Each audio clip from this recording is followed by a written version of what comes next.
มื้อนี้มีปิ้งไก่พร้อมสาวๆปิ้งไก่มื้อนี้วันเกิดอ่าพ่อตู้วันหนาได้ปิ้งไก่ไปให้เพิ่นโตบ่ได้ไปมีแต่เมียไปเป็นพ่อของแม่ดาเนาะแม่ของดาน้อยเนาะพ่อของดาน้อยปิ้งไก่เขาส่วนกว่า2 4 5ตัว5ตัวเมนูเขาซื้อมาแต่ตลาดมื้อนี้อึ่งเทเลยนี่อึ่งโลนึง80,000บ่ได้นี่น่ะโอ้ถ้าฝนบ่ตกนี่บ่ได้กินเพิ่นเรื่องยางรู้แต่มันก็แซ่บนี่สดๆใหม่ๆเป็นไข่เต็มๆเลยตัวอะไรก็ท้องเบ่งอึ่งลึงจืด2เมนูมื้อนี้เดี๋ยวให้น้องๆเขาโอ้ไปแล้วว่าต้มซั่วเขาก็มีมะเขือหอมแดงหัวสิไข่ขิงเนาะเอาไปเผาไฟแต่ว่าหัวสิไข่นี่เขาบ่เผาเขาซอยใส่สดเลยผักเขาก็มีหอมเปย์ผักแพรวหอมป้อมหอมบัวนี่แหละ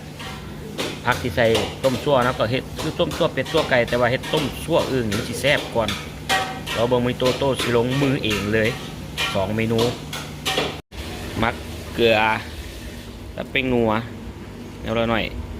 ปิ้งอันนี้ครับปิ้งครึ่งนึงต้มครึ่งนึงต้มซั่วพร้อมกินกับตำแจ่วหมักเผ็ดใหญ่หมักเผ็ดธรรมดาบ่เผ็ดใหญ่เผ็ดใส่หอมบัวหอมแดงนี่แหละแซ่บๆเลยหอมเป๋ผักแผ่วหอมบัวหอมป้อมปิ้งมาจิ้มเผ็ดพร้อมเอาใส่เตาปิ้งพิเศษมื้อนี้นี่เตาสแตนเลสย่างดีแบบอบไปพร้อมมันสิค่อยๆสุกมันสิแซ่บมันสิบ่ไหม้ต้นบัวกระเทียมมะเขือขิงหอมบัวพร้อมใหญ่ใช่เลยใหญ่ใช่ข้างๆเลยก็ได้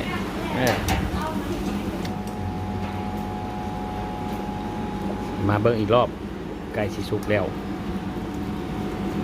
นี่เริ่มแห้งแล้วเราต้องเห็ดไฟอ่อนเพื่อมันสุกในให้ไข่มันสุกให้ข้างในมันสุกเนาะมื่อนี้โตลงมือเองเลยหัวสิไข่คิงลงไปเกลือลงไปหน่อยนึงแป้งนัวลงไปหน่อยนึงตามด้วยมะขามเปียกตอนนี้มะเขือนี่อีกมะแข้งมะอึน้ำแล้วก็มะพริกไทยเข้าไปพริกไทยน้ำมันหอยนี่อีกแป้งนัวน้ำตาลแค่นี้แกงเขาเค็มแล้วก็ใส่แกงเขาเค็มข้นแล้วเนาะจะพักบัวพาอย่างเดียวเรียบร้อยใส่กะทิเข้าไปกะทิใส่ตู้เย็นใส่ตุ้มก้อนใส่ตู้เย็นก้ามเป็นก้อนนั้นเปื่อยเองเพราะมันติดปากมันคือเพิ่มความมันให้มันเพิ่มความหอมเพิ่มความมันน่ากินมาก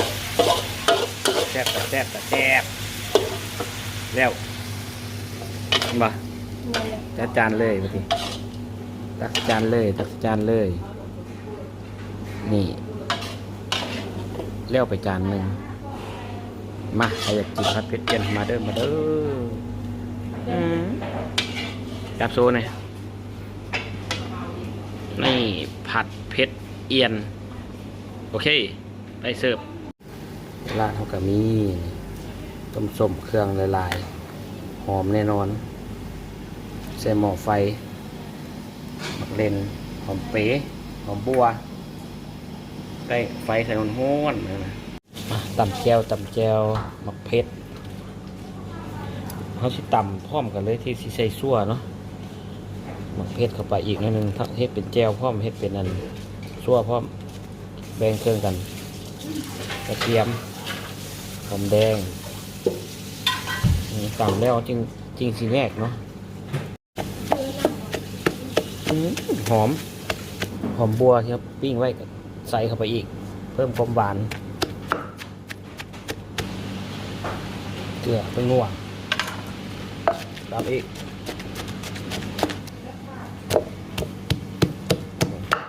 โอเคฟดเปื่อยย่างดีเปื่อยเรียบร้อยเปื่อยแบบสุดๆเลยมันสิลอกออกจากกันแล้วนี่ลายเป็นตะย่านบ่แต่ว่าบอกเลยแซ่บมอดไฟทำแม่ ปรุงเลยปรุงข้าวหมอยเลยใส่ขิงเที่ยวตำเมี่ยนลงไปจะออกเผ็ดชาจักหน่อยดิเครื่องหมกเผ็ดหอมแดงกระเทียมที่ว่าเฮาอันนั่นลงไปมักเผ็ดหน่อยเผ็ดลายทำใดนะจ้ำแจวเอานี่ก็เติมเพิ่มความเผ็ดไปอีกเอาสีสันหน่อยหนึ่งอุ้ยหลายพวดโอ้ตายต่อด้วยแม็กกี้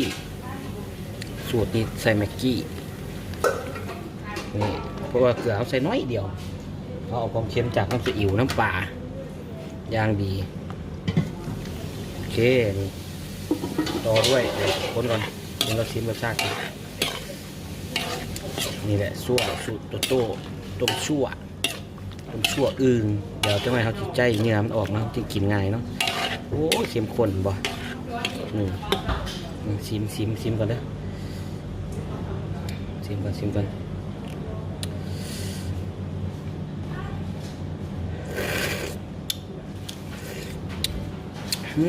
หอมขิงโอ้ยจางจังเลยนะน้ำปลาอีกหน่อยนึง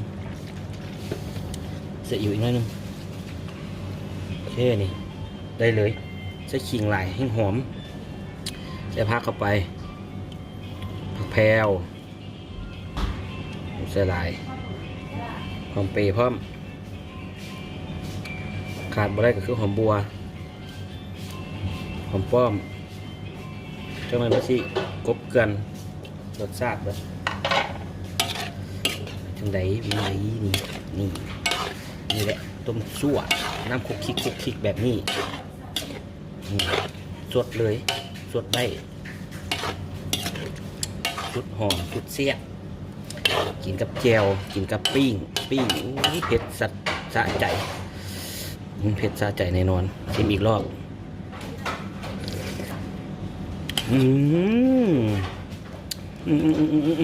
เอามากินไก่ย่างมาเด้อต้มซั่วอึ่งสูตรใหม่แต่ว่ากินมาแต่น้อยแม่ตุ๊โตเห็นให้กินแต่น้อยสุดยอดแน่นอนนี่เรียบร้อยต้มซั่วฝีมือตุ๊โตเองนี่ก็อุ้ยปิ้งอึ่งแห้งๆสักใครที่มีบะบุตัวคือเขาตัวอีกหรือประจักช่วงนี้เป็นยังไงที่จะค้นตัววะ ใครแล้วก็แจวนี่ขาดบ่ได้อยู่แล้วแจวกินกับปิ้งต้มซั่วโอ้ยตอนนี้กินบ่เบิดตอนนี้นะ1 กิโลอึ่ง1 กิโล80,000 กีบสบายดีมากินข้าวกันเอาซื้อมาใหม่ๆสดๆเขาต้องเกี่ยวเห็ดกินเท่านั้นใครมันจะออกเบิดของท่านแล้วก็ลุยเลยเบิ่งจับมันก่อนตัวไหนมีไข่นี่ตัวนี้มีไข่แน่นอนนู่เลยท้องปึงแน่นอนอึ่งไข่มนุษย์อ้วนกับหมักขนาดเด้เบิ่งมีแค่บอกปุ๊บโอ้ยเนี่ยเฮ้ยเสียดาย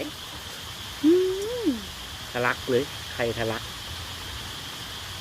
แค่อยากโซ่หลายเฮียกันผมบอกเบิ่งน่ากินขนาดไหนเหมือนกับซันหิวเข้าอุ้ยเฮียขอโทษโอ้หอมดีวะหนังกรอบเลย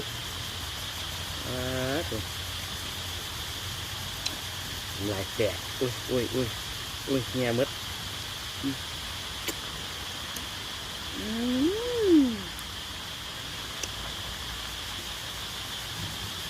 ต้องใส่กับข้าวสุดยอดดีวะบรรยากาศดีๆกินหนองจะส่วนอาหารพลอยพิลินมีน้ำพุพร้อมแก้วตัวโต้ต้องกินแบบนี้ต้องคุยแบบนี้เลยต้องเป็นถ้วยอย่างนี้มีไข่ขาไข่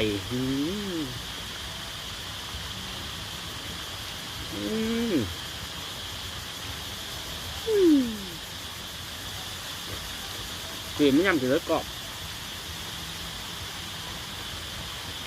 ช่วงนี้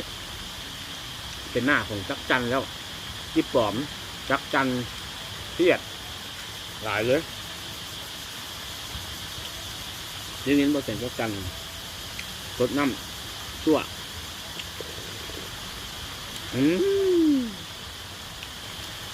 เอาข้าวต้มจากหอมเปียกหอมขิงหอมเครื่องเทศสุดยอดนี่หนังอึ่งกรอบเลยปะเห็นไหมไข่เน้นๆละมุนฟินมาก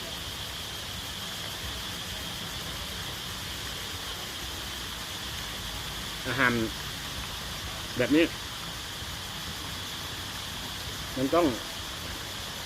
เผ็ดแซ่บไม่ให้เสียให้ได้หลายแบบอีกนะ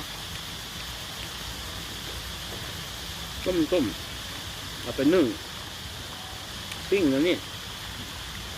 แซ่บปิ้งแซ่บกระมูบอกเลย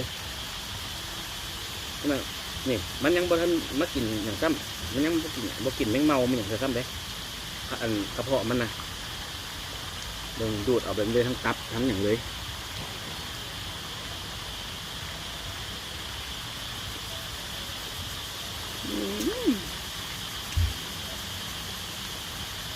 น้ำด้วยลูกอ่อน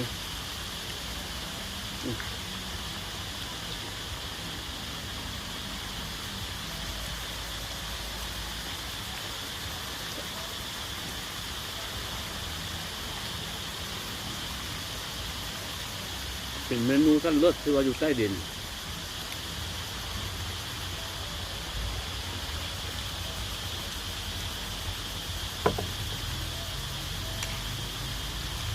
มาเอาใครอยากกินนะนี่เรียบมาเด้อใครอยากกินเด้อเองเด้อนี่อันนี้กับใครเดี๋ยวลองต้มก่อนนี่อันตัวมันบอกไข่มันกับเป็นมันมีมันหลายเดี๋ยวฝากไว้ก่อนฝากไว้นี่ก่อนนี่เบิ้ง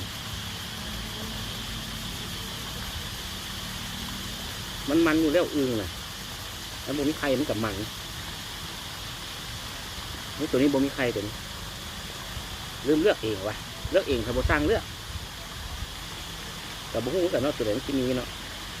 เหลียวบ่เห็นได้ทองมันแต่อึ่งเผาเหลียวเห็นได้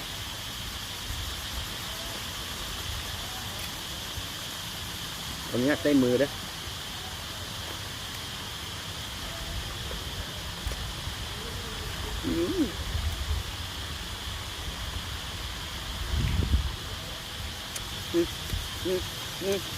ติดนิ้วเลย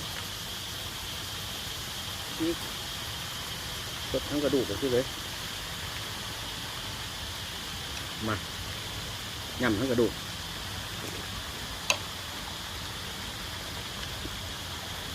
ต่อด้วยเจ้า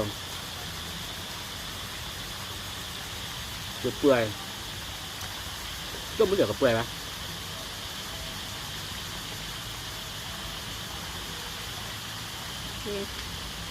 ที่บ่มีเลยไหมไม่เลยเอาขึ้นเลยแบบมันหักอะออกจากถ้ำมานะแล้วเอาถ้ำมาวางไข่ฝนตกอันนี้มาวางไข่แบบนั่นขังบนแหลมก็มาวางไข่เนาะเขาก็เอาเก็บไปจับเอามันหลายประมาณเท่าไรสอบ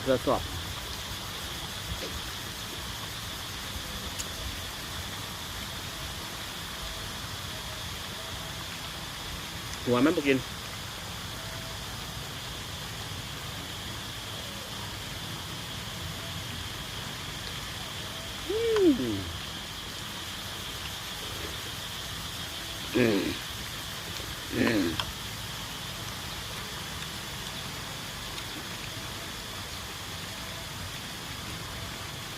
ถ้ามันออกมาดุนมันจะกินแมงเมา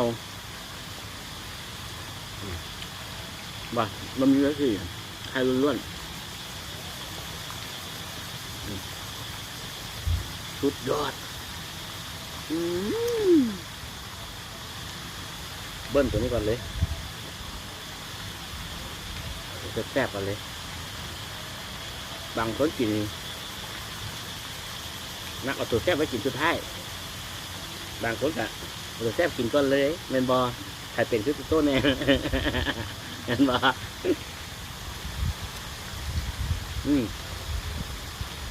มันที่มันต้องคำเดียวเลยกับข้าวเป็นเป้งเลยต่อไปเด้อกินมันคือแบบ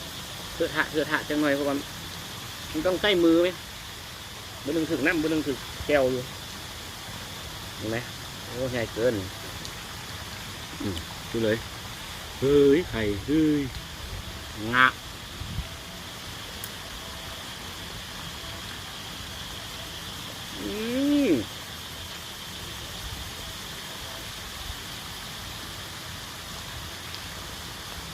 บุ๋งอย่างทอ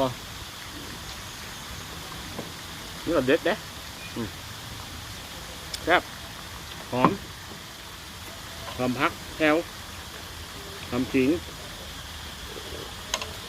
เข้ากัน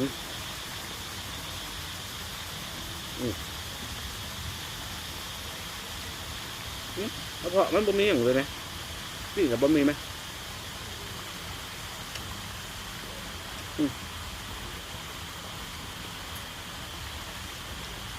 จ้างไงก็ออกจังหน่อย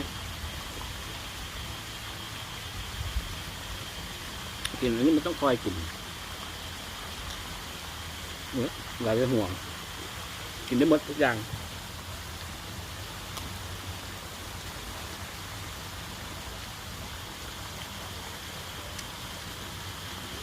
กินกับข้าวมันแซ่บมันคือร่ามันแซ่บไหมนะมันจะเปื่อยนี่ได้เลยดึงเลยดอกนี่เลย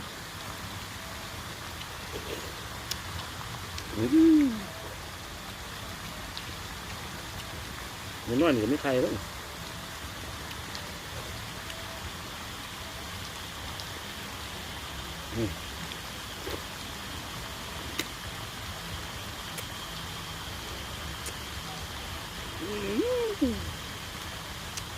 มันสร้างอร่อยซะเหลือเกินที่บอกให้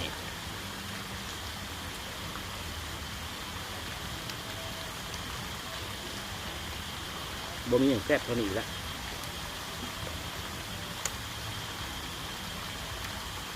มื้อนี้เอาอย่างมาแลกกับบยอมลงมือเองสักอย่าง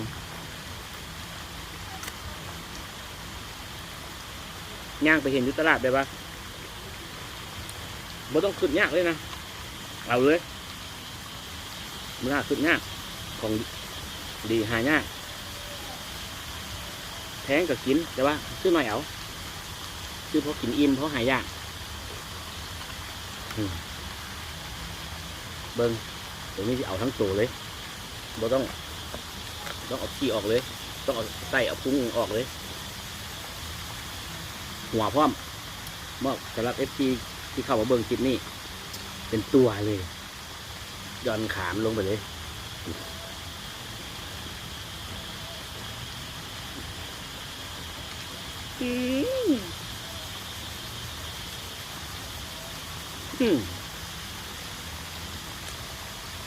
น้ำถึกบีมันผมอำลำน้อยหนึ่งเด็ด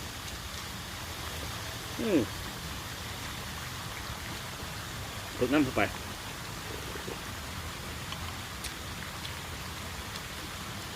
ไข่บะมักรสชาติเข้มข้นบ่ต้องใส่เกลือหลายมันเน้นจะอิ่วน้ำป่ามันที่หอมมันที่ซูรสอันนี้มันสูตรแม่โตโต้ฟ้าเห็ดถึงจะน้อย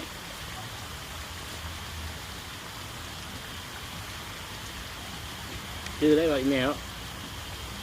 น้ำป่าจะอิ่วซั่วไก่กันไหมซั่วไก่ซั่วเป็ดเครื่องเกี่ยวกับซั่วทั้งเหนืออุดมใส่เป็นแบบนี้แต่บางคนกับบุ้งว่าให้แบบไหนเนาะเบิ่งร้องตัวบ่มีใครบางตัวปิ้งอยู่ไหมตัวปิ้งมันที่หอมดีไหมหอมแห้งๆนะมันมีไข่นี่มีแต่ตับมีแต่มัน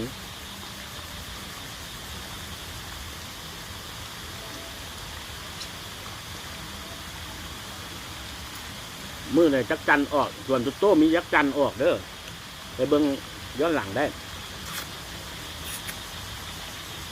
เพราะงั้นมันออกนั้นสมมุติมาต่ำหูดินทางคืนเขาจับเอาเลยจับเอาไม่ให้กินสดๆเอาเป็นFGโตโต้กายนี้ออกจับเอามาก้อยสดๆมาต่ำแก้วมาทอดว่าเบื้องหลายอีหลีดำปึ๊กเลยกายนี้หลายปีนี้ก็น่าจะมีอยู่แต่ว่าฝนต้องตกลงหน่อยนึงแต่ว่าเมื่อวันตกแล้วฝนตกแล้วหน่อยนึงแต่มันจะพุดดินขึ้นมาเป็นหูดินขึ้นมาเป็นหูเดี๋ยวมาเบิ่งกัน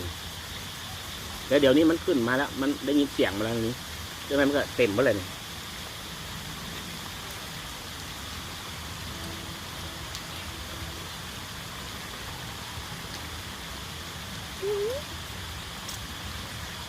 วันเนื้อแตน